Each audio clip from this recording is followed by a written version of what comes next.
Well, well, well. Welcome back to another episode of Caffeinated CX, where we talk about customer experience and stuff, all in a hyper-caffeinated state. How you guys doing? You doing great? You doing good? You doing okay?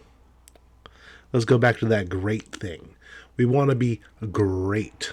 We want to be fantastic. We want to be all we can be. So stay tuned and let's learn how to be omnipresent.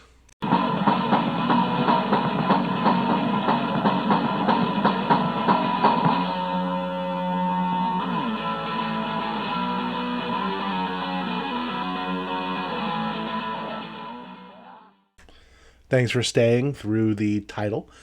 All right, so here we go. We're going to be talking, like I said, about omnipresence. Now, if you don't know me, I am David. I am the Caffeinated CXO, and I am the host here at Caffeinated CX. Sometimes we have guests, sometimes we don't. Sometimes we have games in the background, sometimes we don't. Are you watching on YouTube? Are you listening on Spotify, Apple, what? I don't know. Let me know on LinkedIn, because that's where I hang. That's where I hang, folks. I hang with the LinkedIn gang. And today, we're going to go more into the stuff rather than the CX, although it's all interconnected. All right? So, today, we're going to be talking about how you and your company can become omnipresent. Now, let's talk a little about what it means to be omnipresent. Well, a definition of the word is you're everywhere. You are present everywhere and anywhere, right? And let's talk about this. Let's give some real world examples. And because I am old, I'm going to use a few examples that, well, they're still around. They're still around, but they used to be around too. And for some of these, they were immensely more popular back in the day when they practiced omnipresence. They've seemed to have scaled back now. Scaled back. And because they've scaled back, well, they're no longer omnipresent. They're no longer on the top of customers' minds. So, what are these things? The first one I'm going to mention is everybody's favorite plumber, Mario, of Super Mario Brothers fame. Now, remember when he was a plumber, first of all, because Nintendo changed that for some reason. Remember when he was a plumber from Brooklyn, right?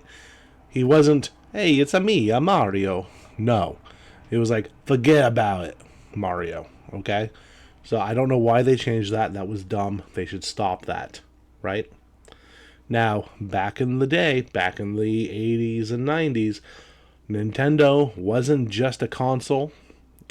They had the gaming industry, at least the home gaming industry, in the palm of their hands, right?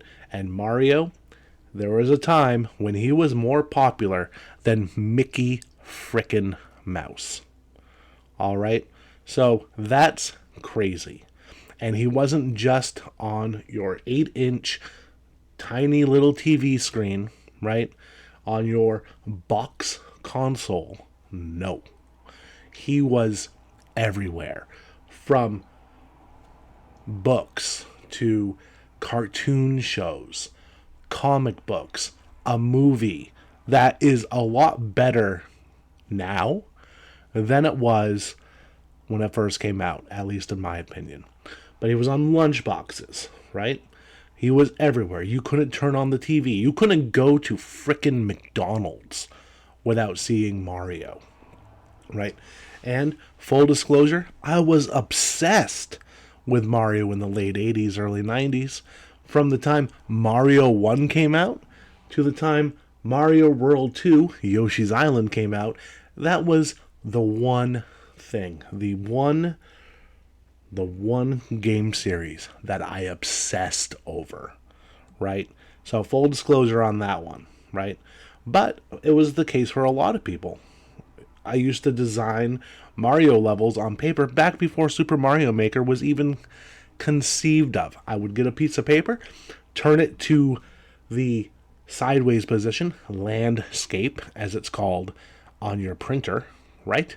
And I would just draw Mario levels, and these stretched pages and pages and notebooks long. And that's what I did. But they were everywhere. Nintendo and Mario, by extension, or maybe the other way around, was a common household name. All right? I don't know why they pulled back. I don't know why they stopped. It was dumb of them. And they shouldn't have done that, right? So, I don't know. The flagship game of their system? I don't know. But there are other examples too, like Disney, right? Disney. Mickey Mouse, who I mentioned earlier, who got dethroned for a bit by Mario. Disney is everywhere. They seem to own everything now too, and the quality seems to have gone down a little bit. That's obviously a subjective opinion, right? But they now own Marvel. They now own Star Wars. They now own almost everything, okay? The only thing they don't own now is Star Trek. And that's probably coming, all right?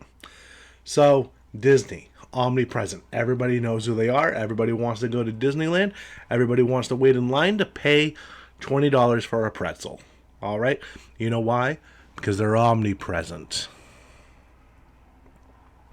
Now, what else has been omnipresent in our living memory? Well, living memory if you were born before 2004, right? Because World of Warcraft, right? When that came out, 2004, all the way through like 2008, 2009, it was the game. You couldn't turn on the TV without seeing Mr. T and his night elf mohawk. Right? You couldn't go to a convenience store and grab a bottle of Mountain Dew, either their blue one or their finest red, and not see a World of Warcraft advertisement, right? Their characters, their logos on a bottle of Mountain Dew, right? It was everywhere. You could see them everywhere. And because I would be remiss not to mention this, you know that Crimson Ghost skull? The Misfits logo that seems to be on a whole bunch of t-shirts and a whole bunch of skateboards, right? The Misfits were amazing at omnipresence. I bet more people know who the Misfits are than who have actually listened to the Misfits. Okay? Omnipresence. All right? So, what do you have to do to be omnipresent? Well, it's right in the name. You have to be everywhere. You have to be where your customers are. You have to be where the people that can tell your customers about you are. You have to be everywhere. And I'm saying everywhere. Every frickin' where is not even a joke. I can't even stop repeating it because it's that important. All right? You need to have a show up everywhere attitude. Just like Mario, just like Disney, just like Blizzard, and because I didn't use the company name, just like Nintendo, just like the Misfits.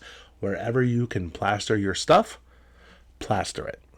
Wherever you can put up a billboard, even if it's a digital billboard, I don't mean one of those fancy ones on the side of the street.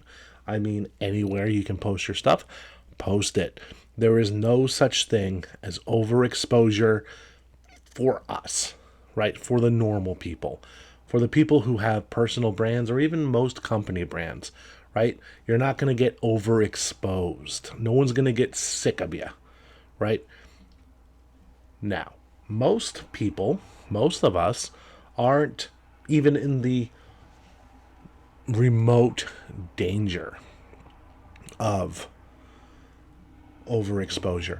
Most of us are criminally underexposed. You know what I mean? Do you know what I mean?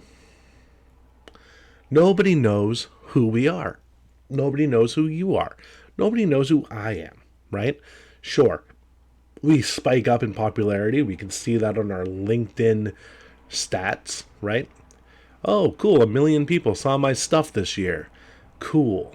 Now that's awesome, and congratulations if you got 1 million or more, because that's awesome. Let's give ourselves a round of applause. But we're nowhere near the omnipresent brand that we could be, that we should strive for, that we should strive to being. And a lot of it is fear. We don't do a lot of it because we're afraid to. We're afraid of drawing that much attention to ourselves. Well, was Nintendo afraid when they launched the Super Mario Brothers cartoon? Were they afraid when they launched the Super Mario Brothers 3 cartoon? Were they afraid when they launched the Super Mario World cartoon? Or were they afraid when they launched their movie with John Leguizamo? That one they probably maybe should have been. And again, I love that movie.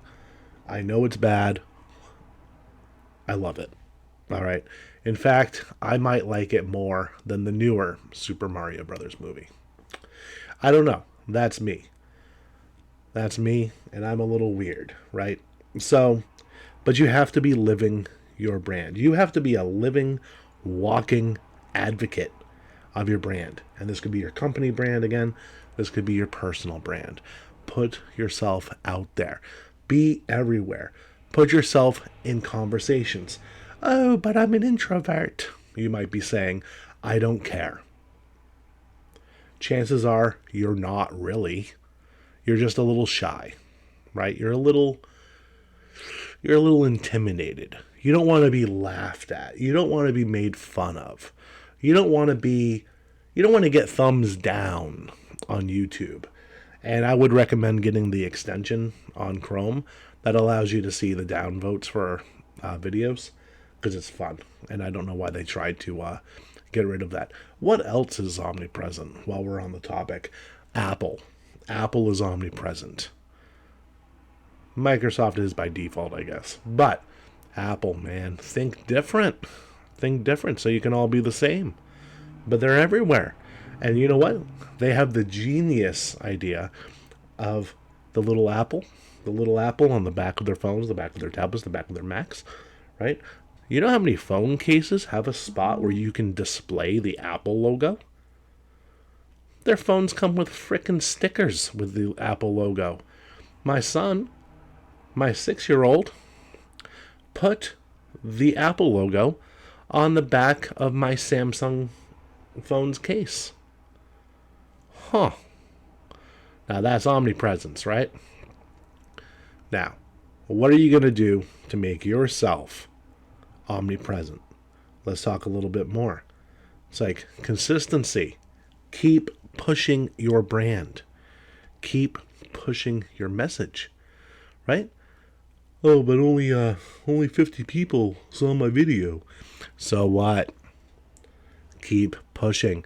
That 50, if you keep consistent, is going to turn to 500, going to turn to 5,000, going to turn to 5 million.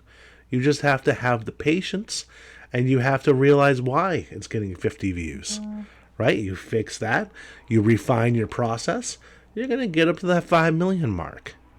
It might take you longer, right? But you'll get there. You'll get there. It's okay. Be omnipresent. Don't be shy. Get your company out there. Get your personal brand out there. It doesn't matter, right? You want to be as well known as any of these brands or characters, right? Why are people knowing who, I don't know, Wario is, right? And not you. Are you saying Wario is better than you? He might be better at branding. He's not better than you. Why are you even thinking that? That's crazy. Wario? Really? That's nuts. Don't think like that. Don't put yourself down like that. Be everywhere. Post wherever you can, as many platforms as you can. Now remember, even though a lot of these platforms have the same audience, they don't act the same on every platform. Jim is a different person on Facebook than he is on LinkedIn. He's a completely different person on TikTok. You should see some of the stuff he comments. But just like Jim is a different person on church on Sunday than he is at the club on Friday. Same guy, same audience, different attitude, different personality, right? So you got to keep that in mind. Don't just cross-post the same content across all platforms. No. That's a recipe for disaster, right? You got to know the platforms. You got to know your audience. You got to know their attitudes. Once you get that in, once you post accordingly and you hammer down on it and you post consistently, you're going to go far, kid. They're going to go far. So, with that said, with that all done, don't be afraid to be authentic. Be yourself, right? Unless you're a complete raving jerk, right? And even that's why you could, if you want to be known for that, be known for that. I don't care. So what you're going to do is you're going to go consistent. You're going to go, as they used to say, hard in the paint. And you're going to spread your message all around, everywhere you can be. Period. That's today's episode. Have fun.